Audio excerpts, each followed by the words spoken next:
प्यार से कहना प्रेम बाटे भनोस जी। आज काठमांडू में इस मैदान में सभी सत्संग के लिए, जहाँ सिर्फ नेपाल के ही नहीं देश विदेश से और भी सभी संत पहुँचे हैं, और कितने जो इच्छा रख रहे थे कि इस समागम का हिस्सा बन सके, पर किसी कारणवश आना संभव नहीं हुआ। वो भी आज चाहे इंटरनेट के माध्यम से ये सत्संग का आनंद ले रहे हैं। और वही संदेश आज सत्संग में भी, जो हमेशा से इस दातार, इस निराकार, इस परमात्मा, ये भगवान, जो भी नाम से हम संबोधित करें, कि कैसे एक यही सच है। इसके अलावा तो बाकी सब चीज़ें जो पूरे ब्रह्मांड में हैं बदल जाती हैं। कोई अपना समय के साथ साथ किसी का आकार बदल जाएगा, किसी का अस्तित्व खत्म हो जाएगा, किसी में कोई और तरीके से कोई चेंज आएगा। तो सिर्फ और सिर्फ जो हर समय कायम दायम है वो यही परमात्मा, ये निराकार। और इसी निराकार से जुड़ने के लिए ये भक्तों ने आज भी संदेश दिया, और यही संदेश युगों युगों से एक भक्तों ने दिया। किसी भी धर्म ग्रंथ को उठा के देखें, सभी में बात इसी परमात्मा की है कि कैसे एक इंसान का जो मूल एक स्वभाव है वो यही निराकार है। जैसे उदाहरण के तौर पे, जब कोई बच्चा पैदा होता है तो उसको कोई ओरिएंटेशन उस तरह नहीं होती, आसपास के वातावरण की कुछ समझ नहीं होती, कोई विचार धारणा नहीं होती।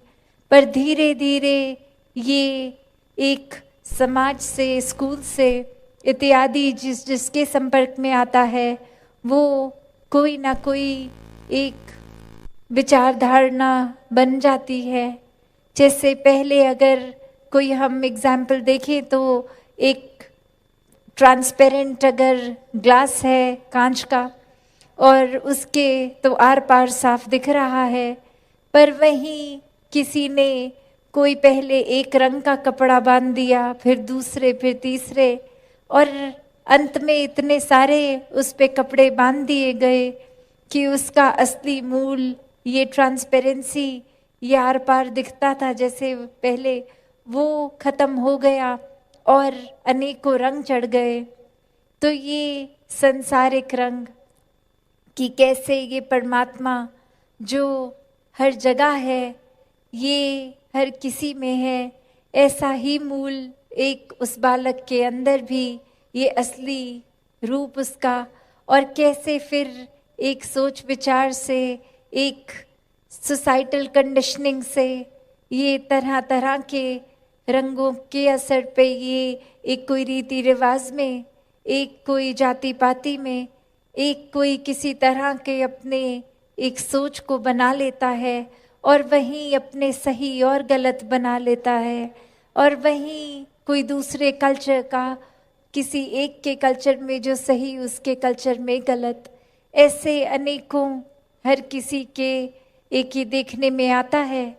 और ये सारे बंधन, ये सारे रंग फिर सिर्फ ब्रह्म ज्ञान द्वारा ये बंधनों से मुक्त हो जाती है। वही ये आत्मा है, इस परमात्मा का मूल। और कैसे ये संसार में, शरीरों में है हर किसी के, ये आत्मा इस परमात्मा की ही अंश, जो एक दैवीय है, एक बहुत ही इस इंसानी जन्म में ये जो पोटेंशियल है हर आत्मा का, ये परमात्मा बनने का। तो इसको कैसे हम दुनियावी रंगों में रंग देते हैं, कैसे फिर ये अपने मूल स्वभाव से बिल्कुल ही अलग हो जाती है। ये सांसारिक चीज़ें जो क्षण भंगुर हैं उनको हकीकत मांग लेती है। और कैसे फिर हमारे एक आचरण में, एक हमारे नेचर में भी कुछ चीज़ें आ जाती हैं जो फिर बिल्कुल ही एक हमारे मूल स्वरूप से विरुद्ध हो जाती है। एक कहानी भी दासी ने पढ़ी कि जहाँ एक शिष्य आता है किसी गुरु के पास और कहता है कि मुझे एक बहुत ही इस गुस्से ने परेशान कर रखा है। कोई छोटी सी भी एक चीज़ होती है तो मेरा मन उसको एक्सेप्ट नहीं कर पाता और बहुत ही मेरा टेम्पर हाई हो जाता है, गुस्सा आ जाता है। मैं को एक अपने आप से परेशानी होती है कि बहुत गुस्सा आता है। और वहीं वो गुरु आराम से उस शिष्य से बात करते हुए कहते हैं, अच्छा इस समय अभी के अभी गुस्सा होके दिखाओ, कैसे आता है। और वहीं वो कहता है कि ये मेरे काबू में नहीं है, ये तो मैं इच्छा से अभी नहीं हो सकता, ये तो कभी भी कोई ऐसी चीज़ होती है, कोई स्टिमुलस मिलता है, कोई ऐसी चीज़, कोई बात कहता है या कोई सोच मैंने बनाई होती है कि ऐसा होगा और वैसा नहीं होता तो आता है, किसी के शब्दों से आ जाता है, मेरी इच्छा के विरुद्ध जो भी होता है मुझे गुस्सा देता है, ये कभी भी आ जाता है। तो फिर से एक बार वो गुरु कहते हैं, ठीक है तो अभी होकर दिखाओ, मुझे गुस्सा होकर दिखाओ। और आगे से वो गुस्सा तो क्या, वो एक मुस्कुराहट ही आ गई कि ऐसे तो नहीं हो पाएगा। और वहीं वो गुरु बात समझाते हैं कि जो भी चीज़ आपका मूल स्वभाव नहीं है वो आप असली में नहीं हो, तो आप अगर बार बार इस चीज़ में जाने की बजाय कि ये चीज़ तंग करती है, ये गुस्सा इस समय आपने बताया, तो उसको जीवन से हटाना है अगर, तो सबसे आसान तरीका कि अपने मूल स्वभाव को ही पकड़ो जो आप नेचुरली हो। और हर कोई नेचुरली, ये शरीर नहीं है, ये स्वभाव नहीं है, ये शरीर तो कुछ सालों की यात्रा तय करने के लिए इस आत्मा को मिला है। तो मूल जो ये आत्मा है, ये जब सारे बंधनों से कट जाती है, ये संसार में रहते हुए इस संसार से अलग हो जाती है कि ये सामान, ये रिश्ते नाते, ये सब है, इसका उपयोग करना है, सदुपयोग करना है, हर किसी को प्यार भी करना है, पर ये सांसारिक बंधनों में नहीं बस जाना कि ये असली में जो एक परमात्मा रूप है आत्मा, उसको फिर ये समझ रहे कि हम जीते जी मुक्त हैं, ये बंधनों में फंसे नहीं। ये तो एक सेवा रूप मिली है कि घर परिवार समाज सभी के लिए ये मन को एक अर्पित करना है, समाज के प्रति, एक संसार के प्रति समर्पित मन से सेवा करनी है। ये कोई कारण फिर ऐसा नहीं कहते संत कभी भी कि घर परिवार अपनी जिम्मेवारियों से नाता तोड़ दो और कहीं ऐसी जगह भक्ति करो जहाँ समाज पे बोझ बनोगे। नहीं, भक्तों ने तो गृहस्थ में रह के, अपने घर में रह के, समाज में रह के भक्ति करनी सिखाई है। उसी तरह जैसे एक कमल के फूल की पंखुड़ी जो होती है, जो एक लीफ होती है, पत्ता, वो एक पानी में जीवन अपना जीता है, पानी में समाप्त होता है उसका जीवन। फिर भी अगर वो जब सरफेस पे जब आ जाता है एक ऊपर उस कीचड़ के, तो एक अगर बारिश पड़े भी या कोई बूंद पानी की, तो वो कैसे वाटरप्रूफ हो जाता है कि वो बूंद बूंद की तरह रहती है, उसमें समाती नहीं है और वो फिर झड़ भी जाती है। तो कैसे एक उस पानी में चाहे जन्म लिया फिर भी वो असर पानी का नहीं लिया, उसी तरह हमने इस संसार में जन्म तो लिया है, पर ये संसार का असर इतना गहरा ना बनाए। हमेशा परमात्मा का ही प्रभाव अपने मन में गहरा होने दें कि कैसे हर चीज़, हर एक में ये परमात्मा ही है। किसी को ये नफरत करने का इस तरह वजह ना बनाए, कोई कारण अपने मन में, अपनी विचारधारणा से ना बनाए कि किसी से नफरत हो।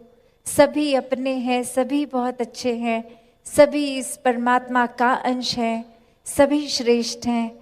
तो ऐसा प्यार ही भक्तों ने करना सिखाया है कि जब पूरी सृष्टि में कण कण में इस परमात्मा के दर्शन करते तो कैसे फिर हर जगह ही ये नज़र आएगा।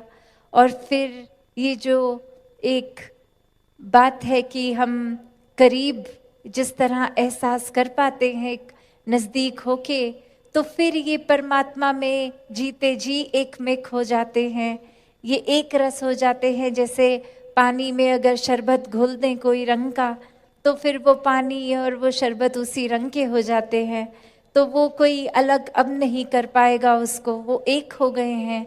तो वही बात कि फिर ये भक्त और भगवान एक मिक हो जाना, ये आत्मा का परमात्मा से जीते जी भी मिलन है, और श्वासें खत्म होने पर भी ये मोक्ष और मुक्ति की हकदार आत्मा जीते जी जब ब्रह्म ज्ञान लेकर इस परमात्मा को जान लेती है, इस परमात्मा के एहसास में हर पल जीती है, अपने जीवन को भी फिर मानवीय गुणों से इंसान युक्त कर लेता है कि जब हर पल ही ये परमात्मा का एहसास है तो कोई भी एक अपशब्द नहीं बोले जाएंगे, आचरण भी प्यारा रहेगा। एक इंसान के शरीर में है तो इंसानियत की तरह ही जिएंगे। तो फिर ये परमात्मा ने इसको प्राप्त, ये आत्मा ने इस परमात्मा को प्राप्त कर लिया। जैसे ये देश का नाम भी नेपाल है, तो अगर ऐसे देखा जाए, मैंने पा लिया कि मैंने पा, कि ये आत्मा ने परमात्मा को पा लिया, कि ये बस एक हर जगह है। अब ये अपना ऐसा बन गया है कि ताउम्र ये जीवन भर यही है, हर समय, हर सोच में, हर ख्याल में, हर कदम में कोई भी फिर किसी को चोट पहुंचाने वाला काम होगा ही नहीं जब हर एक में इसके दर्शन होंगे। तो यही संतों ने हमेशा चेतन करते हुए इंसान को कहा है कि श्वासों का पता नहीं, कभी भी मौत आ जाएगी, तो जीते जी इस आत्मा का मिलन परमात्मा से कराओ। ये ब्रह्म ज्ञान से अपने जीवन को भी जहाँ एक बहुत ही सहजता से जी लोगे, वहीं जीवन खत्म होने पर ये साल्वेशन, ये मुक्ति, ये भी प्राप्त हो जाएगी। तो इन्हीं शब्दों से दासी अपनी वाणी को विराम देगी। सत्संगत जी, धन निरंकार जी।